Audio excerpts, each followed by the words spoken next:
Em primeiro lugar, obrigado, Steve, por esse assunto vitalmente importante. Obrigado, Chris, por uma introdução tão gentil. Eu não sabia a tempestade de fogo que o Evangelho segundo Jesus iria causar. Quando eu escrevi aquele livro, eu fiquei profundamente animado por escrevê-lo, eu admito isso, porque senti que o Evangelho estava sendo deturpado, e que estava sendo deturpado no cerne da tradição de onde vim.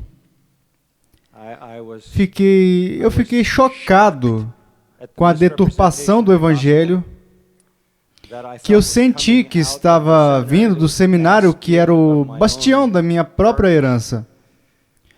E eu admito que eu escrevi isso com fogo no coração, esse livro. E eu me lembro, Zondervan, que publicou o livro e o lançou, disse que achava que venderia cerca de 25 mil cópias. Mas eles não entendiam o que iria acontecer se alguém pisasse no oxigênio do seminário de Dallas e cortasse o ar. Então, foi um tanto além disso inicialmente e causou uma tempestade de fogo. E, sabe, tornou-se um momento decisivo em minha própria vida quando saí do seminário. Eu havia sido preparado no seminário para travar batalhas sobre inerrância, a inspiração bíblica, para travar batalhas sobre o que o Steve estava falando, paradigmas da santificação, verdadeiro e falso, entender o que era a verdadeira santificação. Eu nunca acreditei que iria passar a minha vida tentando defender o Evangelho dos ataques dos evangélicos. Isso foi um choque total. E quando eu escrevi isso, essencialmente, eu me distanciei da minha própria tradição.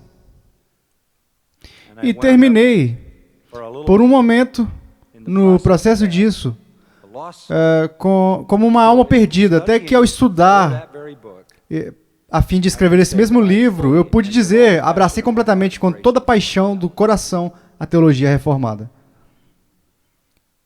E começou com a soteriologia, em seu nível subjetivo básico, o que significa colocar a sua fé em Jesus Cristo.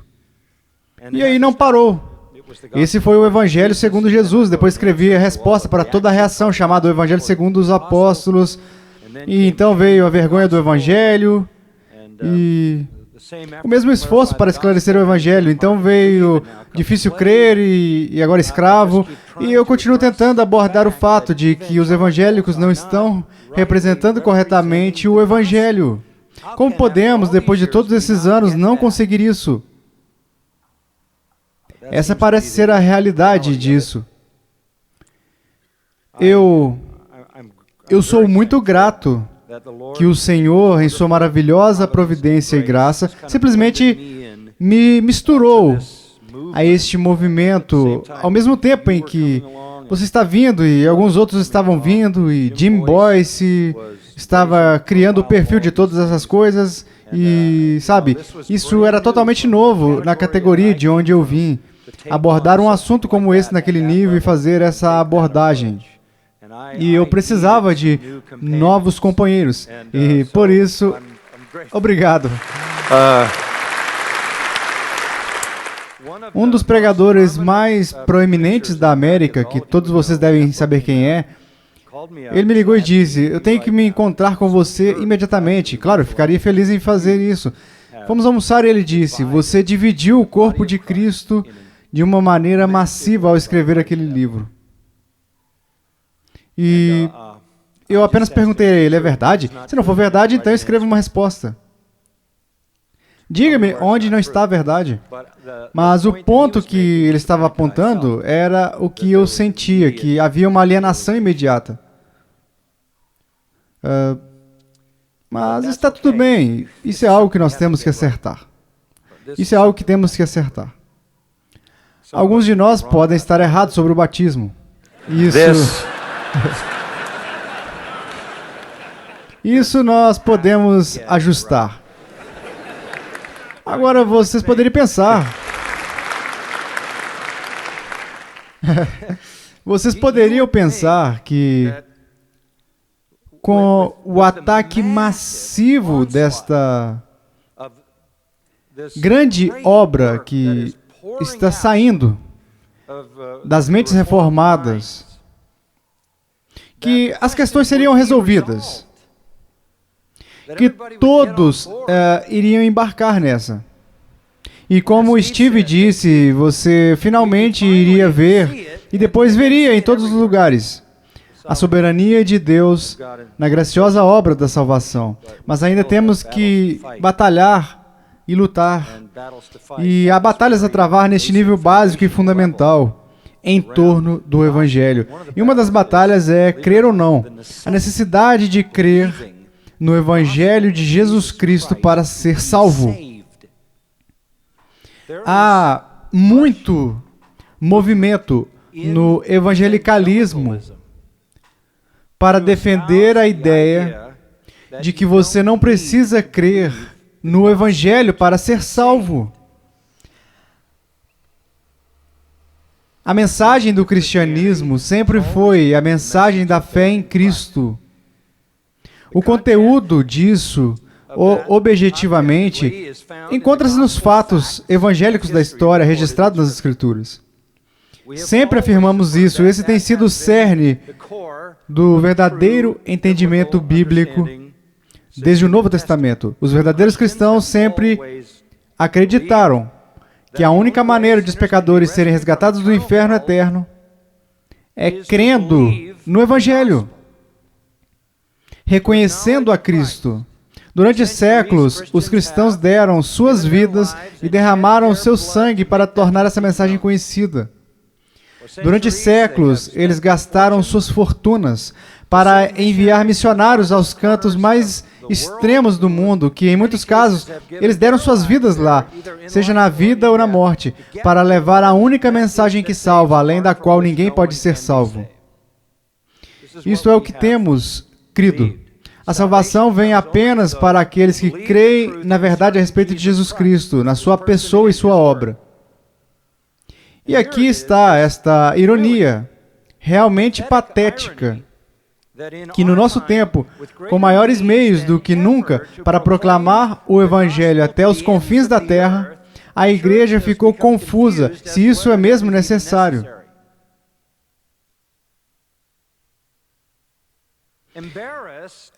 Envergonhado pelas realidades do pecado e do inferno, com medo de ofender os que estão perecendo, chamando-os ao arrependimento e confessando Jesus como Senhor, e tentando de maneira desesperada salvar Deus de ser responsável pela condenação de alguém. Levantamos questões a respeito se as pessoas precisam ouvir o Evangelho. Afinal, como dizem, Deus ama você do jeito que você é, como ouvimos anteriormente. Temos perguntas a respeito do senhorio de Cristo, temos muitas perguntas sobre a doutrina da justificação, temos confusão a respeito da doutrina da imputação, também temos muita confusão sobre a fé. É mesmo necessário crer em Jesus Cristo?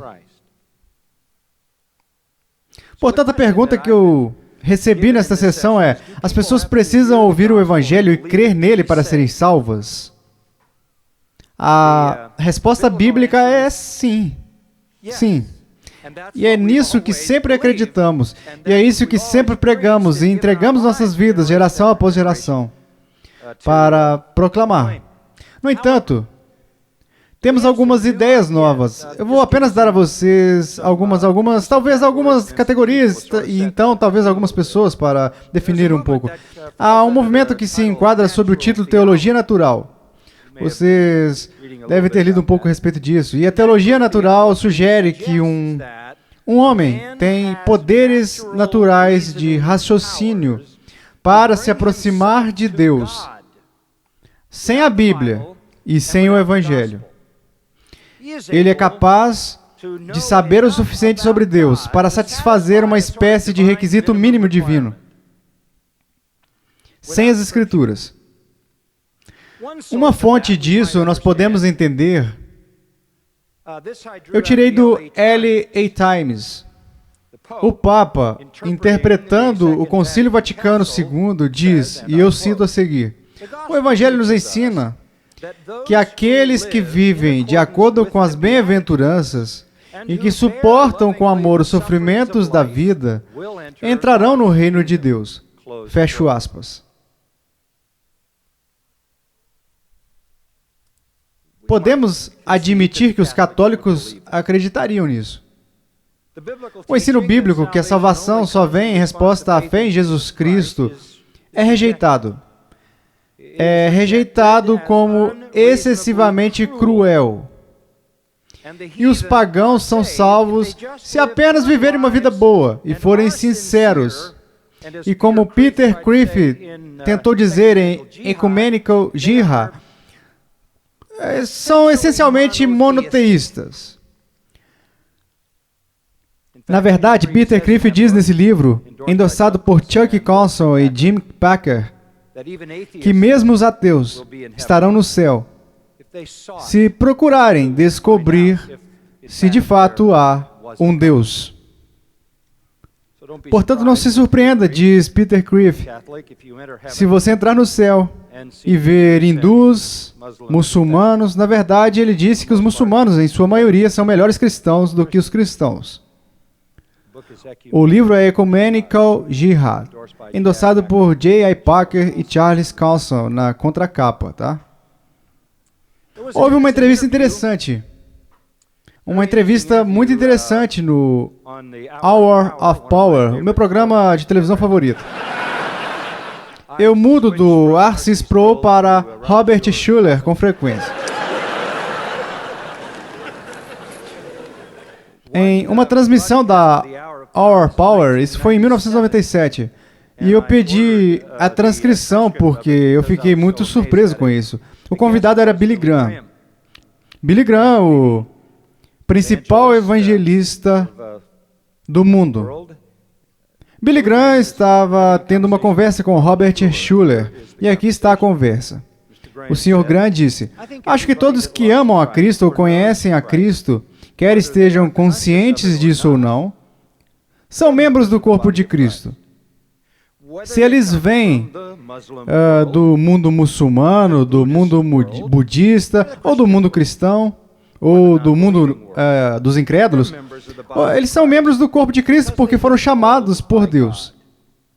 Eles podem nem saber o nome de Jesus, mas eles sabem que precisam de algo. E creio que estão salvos e estarão conosco no céu. Fecho a citação. Essa citação foi do Billy Graham, não do Robert Schuller, tá? Ao que Billy Graham respondeu mais uma vez: conheci pessoas em situações tribais. Eles nunca viram uma Bíblia, ouviram falar de uma Bíblia, nunca ouviram falar de Jesus, mas eles creram em seus corações que há um Deus e eles tentaram viver uma vida separada da comunidade em que viviam. Aí o Robert Schuller disse: há uma amplitude na misericórdia de Deus. Ao que o Sr. Graham disse: definitivamente há. E não estamos falando algo fora da margem, pessoal. Um pouco dessa conversa é um reflexo da verdade em que acreditamos sobre a necessidade do Evangelho. Não importa se eles conhecem o nome de Jesus ou já ouviram o Evangelho. Talvez em uma frente mais acadêmica, se eu tivesse a escolha, eu escolheria manter isso aqui. Então, deixe-me consertar.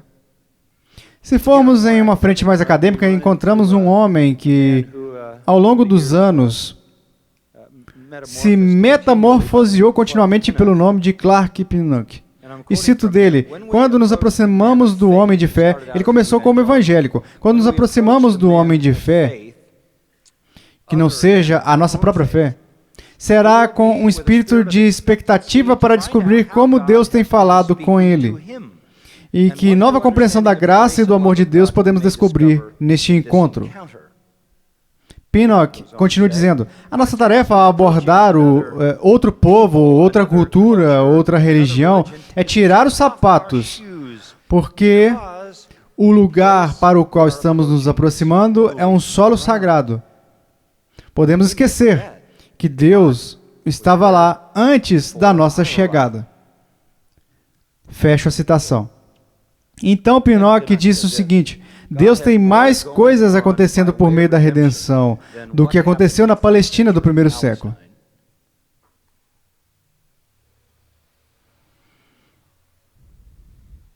Raymond Panikkar escreveu um livro chamado O Cristo Desconhecido do Hinduísmo. Há um título bizarro, O Cristo Desconhecido do Hinduísmo. E nele ele diz o seguinte, cito a página 54, o hindu bom e fidedigno é salvo por Cristo, e não pelo hinduísmo.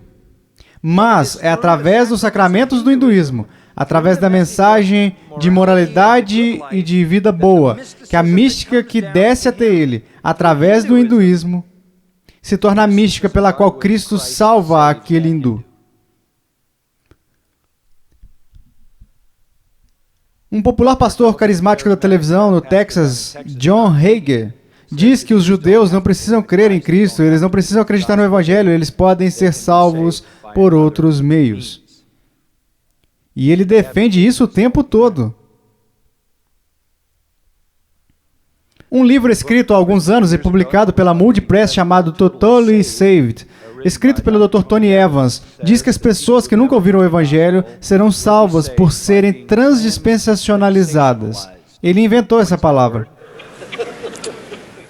Ou seja, elas serão tratadas como se vivessem antes da vinda de Cristo. É o suficiente para vocês? Ou vocês querem mais? Isso é o suficiente para mim. Estamos perdendo nosso tempo enviando missionários, perdendo nosso tempo pregando o Evangelho. Será que estamos apenas piorando as coisas? Porque se forem salvos sem a mensagem, então a mensagem pode potenciar a depravação deles. Eu sei que vocês sabem que Jesus disse, eu sou o caminho, a verdade e a vida, ninguém vai ao Pai senão por mim. Eu sei que vocês sabem disso, João 14,6, Atos 4,12, não há salvação em nenhum outro nome debaixo do céu, dado entre os homens, somente no nome de Cristo, pelo qual devemos ser salvos. Vocês conhecem essas passagens, mas vamos adotar uma abordagem diferente do que apenas recitar esses versículos, ou eu iria terminar agora e tenho mais alguns minutos para preencher. Então vamos abordar isso de uma maneira um pouco diferente, vamos fazer a pergunta. O pagão sem ajuda tem em si mesmo a capacidade de chegar a qualquer conhecimento salvador de Deus, deixado a si mesmo? Ora, se você tem alguma doutrina bíblica sensata sobre a depravação, você sabe a resposta. Claro. Mas vamos expandir isso um pouco e olhar para algumas passagens das Escrituras que eu creio que podem nos enriquecer. Na verdade, vocês poderiam começar em Gênesis 3. E sempre pode começar por aí, mas podemos começar dizendo que se o homem, por sua própria razão, pudesse conhecer a Deus, salvando-se, então assumiríamos que haveria uma grande vantagem a Adão e Eva antes de caírem. Adão e Eva tinham os poderes naturais de sua condição sem pecado. Eles tinham, com mentes perfeitas e razão perfeita, a capacidade naturalmente de entender por que foram criados exatamente o que Deus exigia deles. Eles sabiam intuitivamente o que fazer, o que não fazer, o que comer, o que não comer. A teologia natural coloca você de acordo com os propósitos, a vontade, os planos, os requisitos e os mandatos de Deus. Muitos desses teólogos naturais, suponho, ficariam chocados a enfrentar a realidade que nem mesmo Adão e Eva poderiam saber o que Deus exigia, o que Deus lhes negava por qualquer meio de sua razão perfeita, a menos que Deus o tivesse revelado a eles. Deus teve que dizer a eles, não comam isso, não comam aquilo, casem-se com essa mulher que apareceu nessa manhã. Dê o nome aos animais. Cuide do jardim. Adão não é a origem da verdade. Adão não é a origem da justiça, do dever, da moralidade, do significado, da beleza. O Deus Criador é a origem de tudo isso. E tudo lhe foi dado em tempos de revelação especial, dia após dia, quando Deus caminhava e falava com Adão. Deus teve que descer e encontrar Adão todos os dias e dar a Adão os seus requisitos. Ninguém é capaz de entender Deus sem a ajuda de uma revelação especial. E mesmo em sua condição não caída, ele não teria sido capaz de intuitivamente fazer a vontade de Deus e agradar a Deus se não tivesse ouvido de Deus o que Deus exigia. E desde a queda, qualquer esperança que haja para um ser humano perfeito conhecer e obedecer à vontade de Deus está tão corrompida que concordamos que nenhum indivíduo corrompido e caído jamais poderia agradar intuitivamente a Deus por seus próprios raciocínios humanos. O homem não pode agradar a Deus sem obediência à sua revelação. E de acordo com o capítulo 17 dos Atos, agora Deus requer que todos os homens se arrependam e creiam naquele que ressuscitou dentre os mortos. Onde chega o homem deixado a si mesmo? Ele chega a Deus? Ele chega ao ponto de Deus salvá-lo? Deus está impressionado com a intuição dele, com seus meandros místicos pela sua própria razão humana e pela razão coletiva de qualquer comunidade pagã que ele se submeteu ou se submeteu a todos. Deus está satisfeito. Isso é um caminho até Deus? Deixe-me lhes mostrar algumas passagens. Vamos começar em Romanos 1. E há que pode ser dito sobre isso em muitas partes das Escrituras, mas a que horas essa sessão termina, Cris? 3:30? Ok. Bem, eu vou dizer algumas coisas. Eu quero que vocês entendam a imagem de Romanos 1, versículo 14. Pois sou devedor, tanto a gregos como a bárbaros, tanto a sábios como a ignorantes. Qual é essa obrigação? Ele estava ansioso para fazer isso, o quê? Pregar o Evangelho. Eu não me envergonho do Evangelho, porque é o poder de Deus para a salvação de todo aquele que crê, primeiro do judeu e também do grego. Todos no mundo são alvo aqui do apóstolo Paulo, nesta quitação da sua dívida de proclamar a única mensagem que salva, que é o Evangelho. Ele é um devedor, ele se sente obrigado aos judeus, aos gregos, aos educados, aos sem instrução, porque não há outra maneira de ser salvo. O versículo 18, então, é aquela declaração muito inconvincente. A ira de Deus se revela do céu contra toda a impiedade e perversão dos homens que detêm a verdade pela injustiça. Este é o problema da raça humana, do homem natural. Ele suprime a verdade que ele tem. Ele não vai da verdade que tem para uma luz maior por conta própria. Ele vai para o outro lado. Aquilo que é conhecido sobre Deus é evidente dentro deles, pois Deus tornou isso evidente para eles. Eles têm poder de raciocínio, eles têm poderes dedutivos que os levariam de volta a uma fonte original, uma causa primária. Eles têm poder de raciocínio suficiente para voltar pelas etapas da lógica, usando o raciocínio de causa e efeito, que é como raciocinamos sobre tudo, para voltar à causa primeira e entender que aquele que causou isso é um glorioso poder criativo, versículo 20, com atributos invisíveis, poder eterno, natureza divina. E isso é tão evidente e óbvio que o homem não tem desculpa. Agora aqui está o ponto-chave. Isso não é suficiente para salvá-lo. Isso é apenas o suficiente para te condenar sem nenhuma desculpa. E ele não vai dali para a verdade. Ele vai dali para o erro. Ele começa a descer. Eles conhecem a Deus, não o honram como Deus, não lhe dão graças, se tornam fúteis em suas especulações, o coração tolo está obscurecido, professam ser sábios e se tornam loucos. Essa é a palavra grega para idiota. É essa. É uma palavra grega. E mudaram a glória do Deus incorruptível em semelhança da imagem de homem corruptível, bem como de aves. Vocês conhecem a passagem. Então, o que acontece é que o homem recebe poder de raciocínio para levá-lo de volta a Deus. E ele pode saber muito sobre os atributos de Deus, olhando para o mundo ao seu redor. Poder, beleza, ordem, estrutura, design e personalidade. Todas essas coisas. E a sua razão o leva de volta a essa causa. Quando ele chega lá, ele começa a descer. E o seu coração obscurece. E ele corrompe o que ele sabe, porque isso é tudo o que ele pode fazer. Deixado a si mesmo, o homem é um louco, um religioso louco, sem desculpas. É assim que ele vai terminar. E Deus vai trazer o seu juízo e julgamento com sua ira sobre ele. A natureza do homem, com revelação natural, se você quiser chamar assim, só fará dele um pecador orgulhoso, tolo, louco, vazio, mau, corrupto, que não terá desculpa quando estiver diante de Deus. Romanos 2 até diz que tem uma moral estabelecida em sua mente.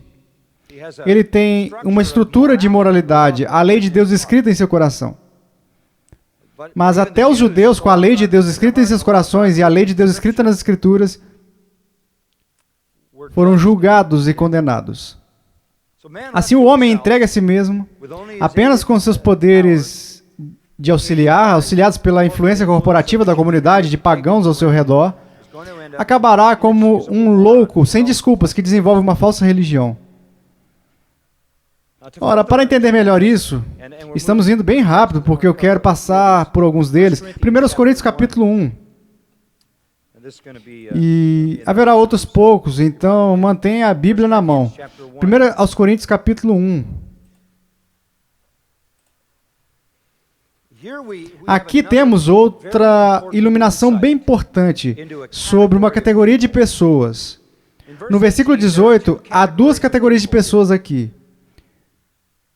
Há aqueles que estão perecendo, que se perdem, aqueles que estão se perdendo no presente indicativo. Essa é uma categoria de pessoas. Essas são todas as pessoas não regeneradas. Eles são as pessoas que se perdem, ok?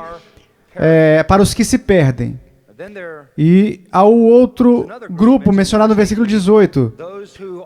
Os que somos salvos. Aqueles que estão no processo de salvação. E embora a salvação seja, é claro, em seu início, não um processo, mas um milagre divino, seguindo a primeira fase da salvação, que é justificação, regeneração, conversão, tudo isso, santificação, então a glorificação. Então aqueles que pertencem ao que somos salvos, indo da justificação através da santificação para a glorificação, essa é uma categoria. A outra categoria é os que se perdem. Então vamos olhar para os que se perdem e fazer a pergunta: o que caracteriza os se perdem? A primeira coisa que encontramos no versículo 18 é que a palavra da cruz é para eles uma loucura. E aqui temos a mesma palavra novamente para idiota. São pessoas loucas para quem a verdade é uma idiotice.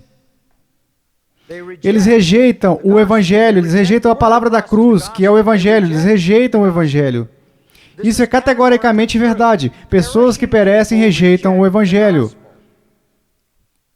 Portanto, eles são indesculpavelmente incapazes de ir até Deus sem o Evangelho. E para piorar ainda mais, se você lhes der o Evangelho, eles vão rejeitá-lo.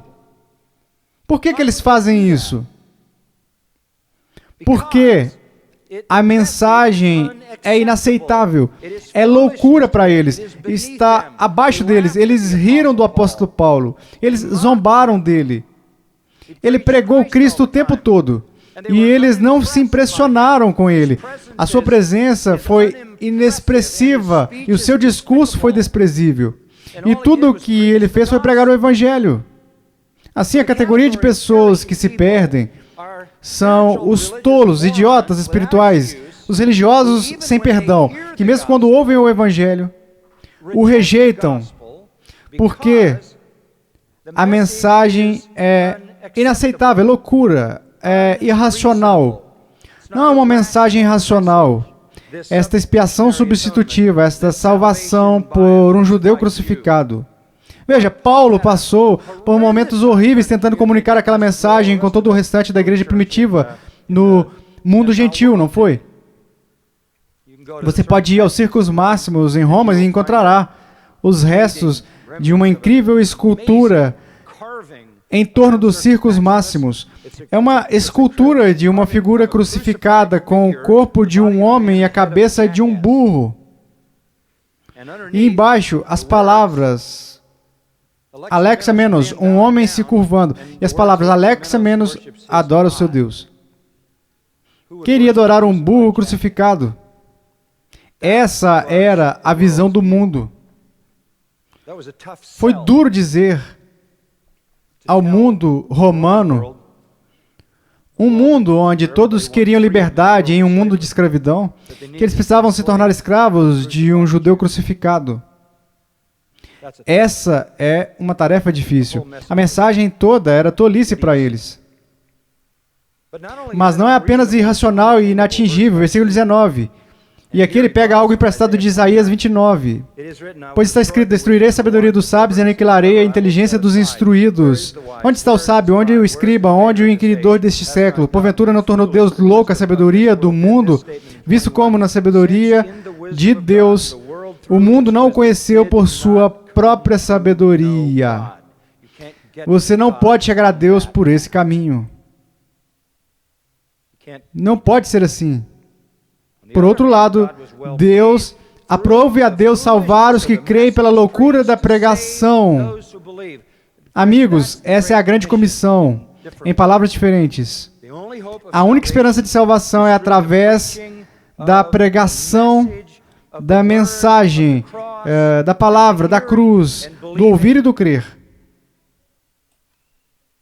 É a única esperança.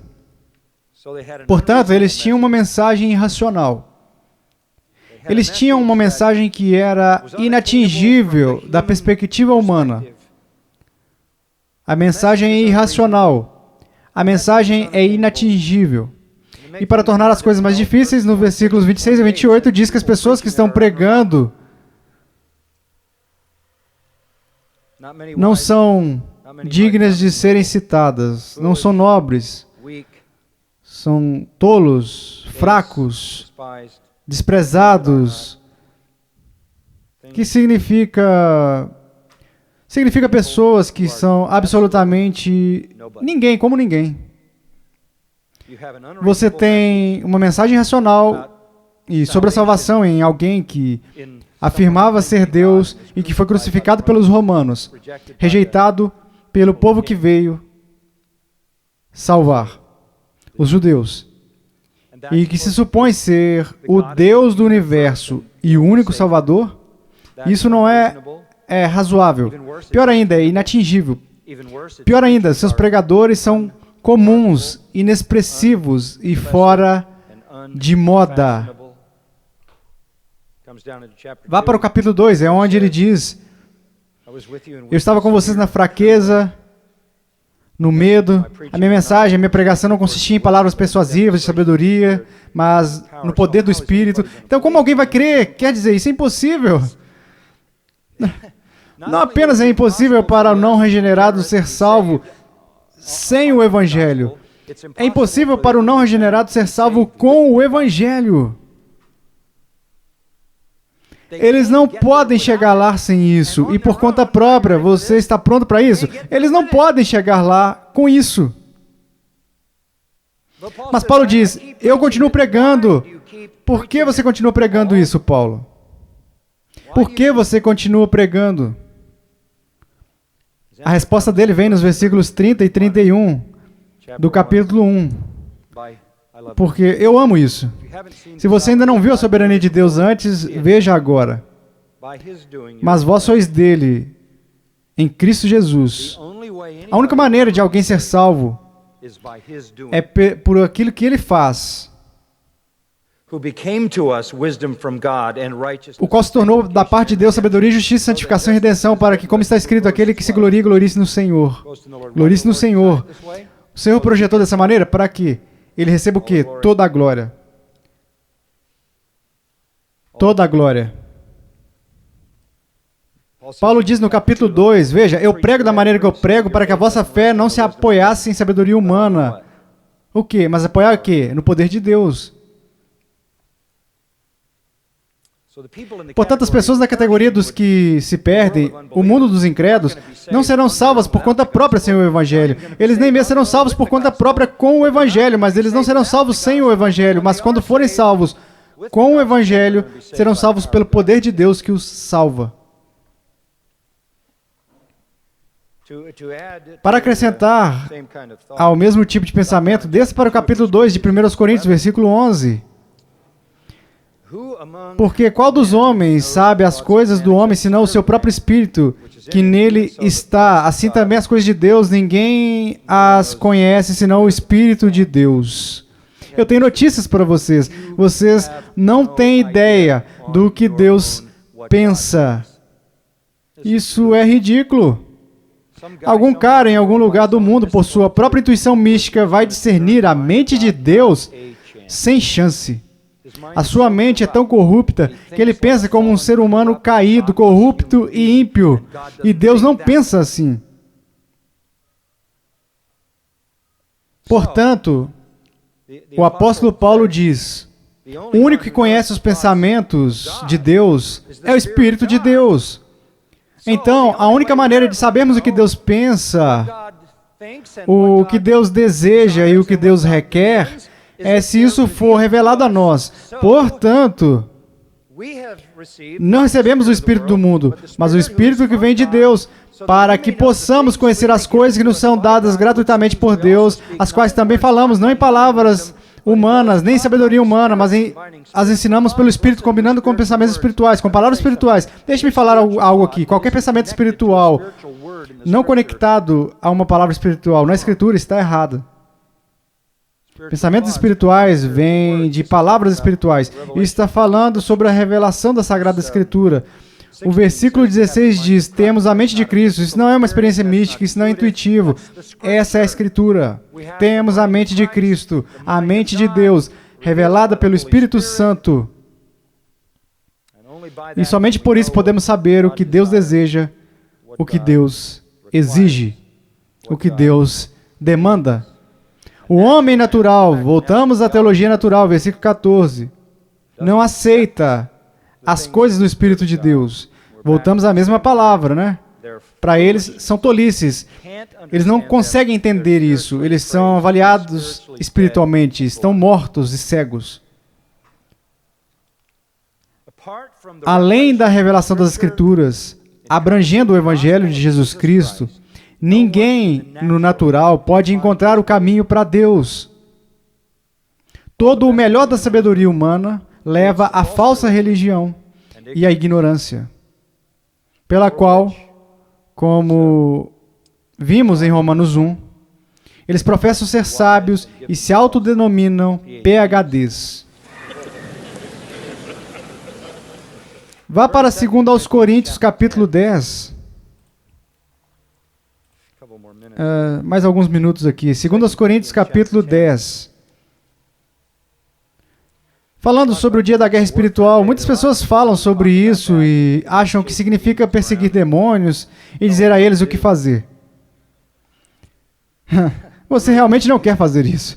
Você parece bobo, em primeiro lugar, dizendo aos demônios o que fazer. Lembro de uma grande conferência de pastores, não sei se você estava lá naquela época, e o moderador, acho que você deve ter estado lá, levantou-se para iniciar aquela conferência e disse, vamos orar. E ele disse, Satanás. Eu pensei, oa, sério? O quê? Eu ia pregar na conferência, eu quase caí. Quem ele pensa que ele é? Satanás? Então ele começou a dizer a Satanás o que fazer. Sabe? Uau! Isso não é uma coisa muito espiritual. Chamar demônios? Versículo 3, 2 Coríntios 10.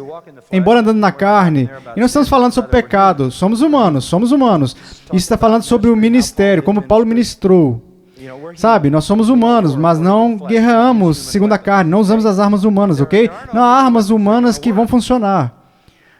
Então as armas da nossa milícia não são carnais, e sim poderosas em Deus para destruir fortalezas. Uma linguagem vívida. Temos que ter, eu acho que a King James diz, usa a palavra poderoso para Deus, mas divinamente poderoso é bom. Nossas armas têm que ser sobre-humanas, sobrenaturais, transcendentes. Não podemos usar a engenhosidade humana, o planejamento humano, a técnica humana, a sabedoria humana. Tem que ser divino. Por que temos que ir para a batalha em um nível divino, com armas divinas? Porque nós estamos entrando em uma operação um tanto formidável para a destruição de fortalezas. A palavra grega fortaleza significa um forte, uma prisão, uma tumba. A mesma palavra. Edifícios maciços, de granito, de pedra. Estamos tentando destruir fortificações maciças na guerra espiritual. O que são? Está descrito no versículo 5. O final do versículo 4 fala sobre como dissemos a destruição de fortalezas. O início do versículo 5 a destruição de sofismas, especulações. Isso significa que as fortalezas são especulações. Qual é o logismo que a NAS chama de especulações? São ideias, ideologias, teorias, pontos de vista, filosofias, psicologias, religiões, qualquer tipo de ideia. Além disso, sigam até mesmo toda altivez que se levante contra o conhecimento de Deus. A guerra espiritual é uma batalha contra ideias anti-Deus. É uma batalha pela mente. Não é perseguir demônios, é lutar pelas mentes das pessoas, cujas mentes são cativas de ideologias, ideias e teorias, pontos de vistas e religiões mortais e anti-Deus. Precisamos de armas que esmaguem o erro. Diga-me vocês, qual é a única coisa que pode destruir o erro? A verdade. Então ele nem precisa nos contar. Nós entendemos. Temos que ir com a verdade divina. Sobrenatural, a verdade divina. E qual é o nosso objetivo? Se vamos evangelizar, esta é outra passagem da Grande Comissão. Nós temos que esmagar todo o pensamento errado a respeito de Deus e levar todo o pensamento cativo à obediência de quem? Cristo. Não há outra maneira das pessoas serem libertas. As pessoas elas se fortaleceram em suas ideologias condenatórias. Essas fortificações se tornam suas prisões e depois se tornam seus túmulos.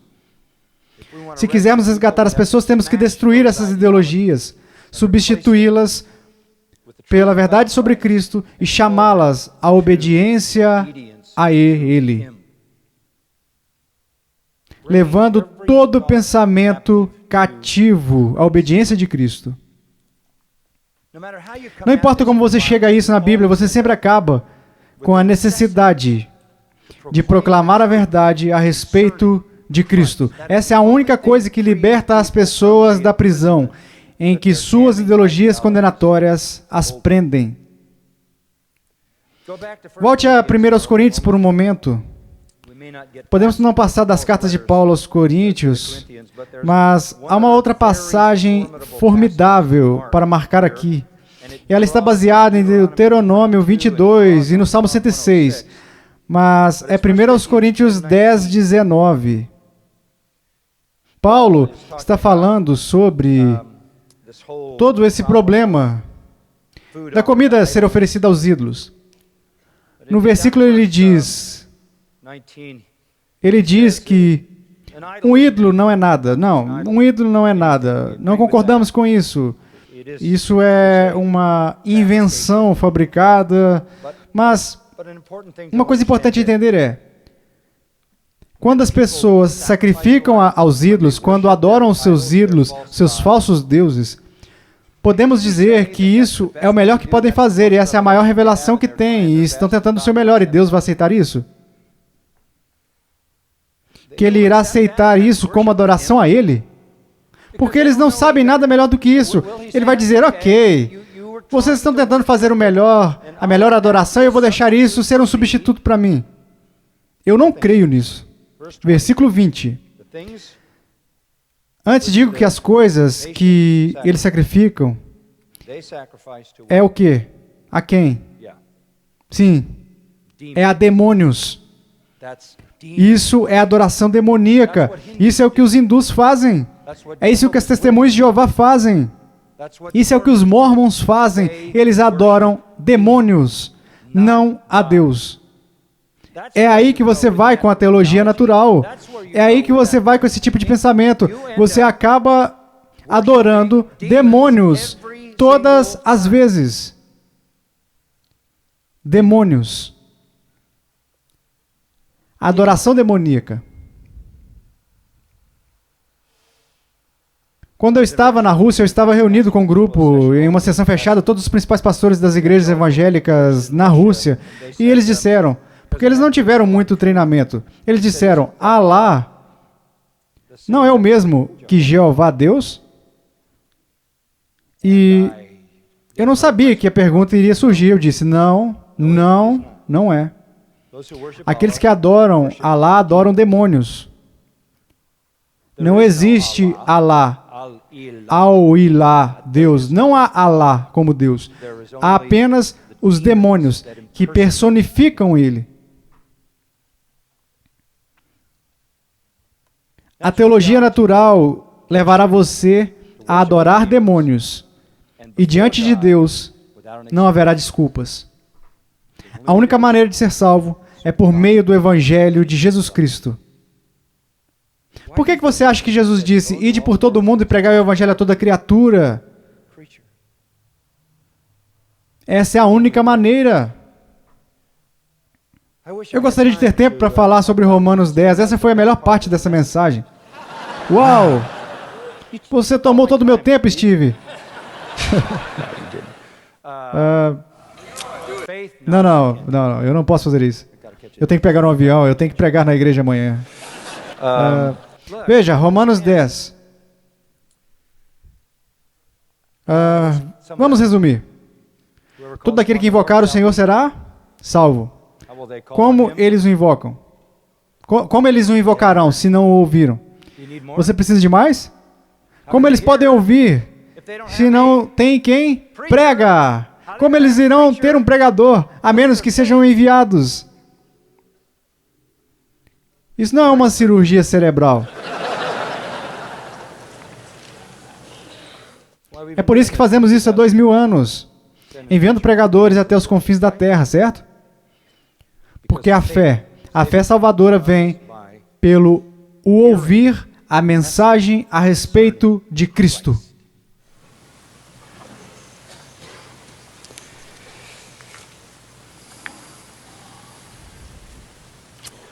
É melhor orarmos. Vamos orar. Se eu tirar o meu segundo fôlego, estaremos todos em apuros. Pai, nós te agradecemos do fundo dos nossos corações, porque a tua palavra é tão clara. Nós amamos isso profundamente, e o que amamos nele é o seu poder vivificante. E isso acontece porque está claro para nós. Não porque somos nobres, poderosos e brilhantes. Não porque somos as mentes da elite, mas em tua majestosa simplicidade. A sua mensagem é inconfundível, de modo que um estrangeiro viajante, embora seja um ignorante, até uma criança pode entender. O mundo precisa ouvir a mensagem de Jesus Cristo. Que nunca estejamos tão contentes com a nossa teologia.